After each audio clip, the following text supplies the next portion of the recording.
This is the DJI Osmo Action 5 Pro Adventure Combo. Unbox natin to ngayon at ibabahagi ko rin sa inyo kung bakit itong camera na ito ang napili ko for vlogging. At before anything else, intro muna tayo. Ito yung DJI Osmo Action 5 Pro Adventure Package. So titignan natin kung ano yung laman ng box.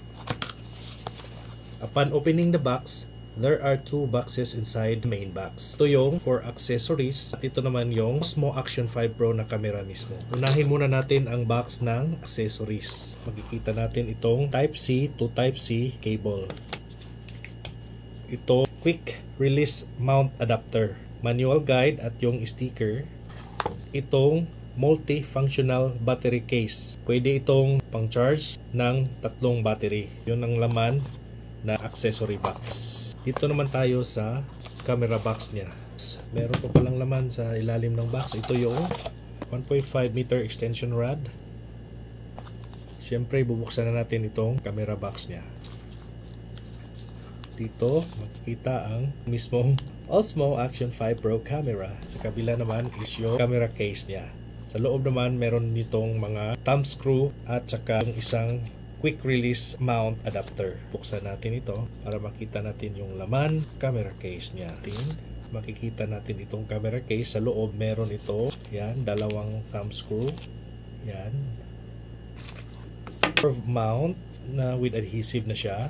Andito na rin nakalagay yung isang quick release adapter, dalawa kasi pwede ito sa helmet natin. Ito namang multifunctional na battery case niya. Lagayan ng mga batteries. 3 ang laman nito. Yun. Sa Adventure Combo, mayroon na siyang 3 batteries na kasama. Dito mo na rin i-charge yung mga batteries niya.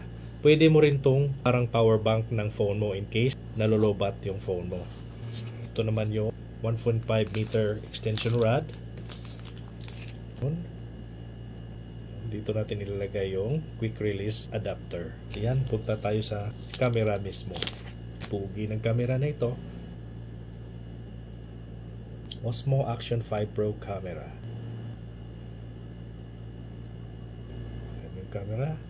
Dito yung sa battery. Yan, press tapos slide. Ito naman yung sa charging port. Ito naman yung quick shot button. Ito yung lens. Ito yung record button. Speaker grill niya. At andito rin sa baba yung built-in na microphone niya. So, dito sa baba, to reduce the noise of the wind. Ito yung basically laman ng Adventure Combo Package. Unang reason kung bakit ko pinili itong Osmo Action 5 Pro kumpara sa GoPro Hero 13 Black kasi sa price niya. Sa halagang 27,000 plus Adventure Combo na, meron ka na 3 batteries. So ito yung pangalawang reason kung bakit ito yung pinili ko. Number 1, yung price. Pangalawa, sa Adventure Combo, meron na siyang 3 batteries. Meron ka ng extension rod na 1.5 meter ang taas. At syempre, speaking of batteries, longer battery life na din ito. Sa 1080p, kaya mag-shoot hanggang 4 hours. Yung pang-apat na rason, dual OLED display touchscreen na siya. Touchscreen ito dito at touchscreen din ito sa front. Kung sa GoPro yata, hindi pa touchscreen yung front.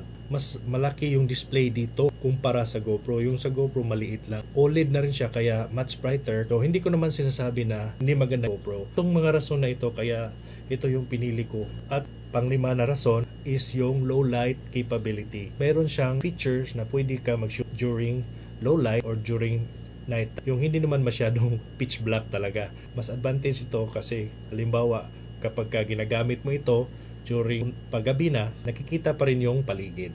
Itong action camera ito, pwedeng-pwede na ito sa atin. Pagkasing ganda ng kuha ng GoPro, pero hindi magkasing mahal.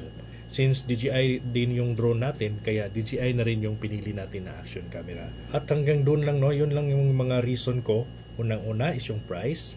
Pangalawa is yung Adventure Combo na mura lang, very affordable, na meron ka ng 3 batteries. So kayang-kaya nang mag-shoot kahit buong araw. At pangatlo, longer battery life niya. Capacity ng isang battery is nasa 1950 milliamps. So 1950 milliamps na kayang mag-shoot. Sa 1080p, kayang mag-shoot hanggang 4 hours. At yung low light capability niya na wala sa GoPro Hero 13 Black. At dual OLED touchscreen. So front, touchscreen ito sa front at dito sa likod touchscreen din at malaki din yung display niya kumpara sa GoPro Hero 13 Black. So yun guys, yung mga rason kung bakit ito yung pinili na camera natin over GoPro Hero 13 Black.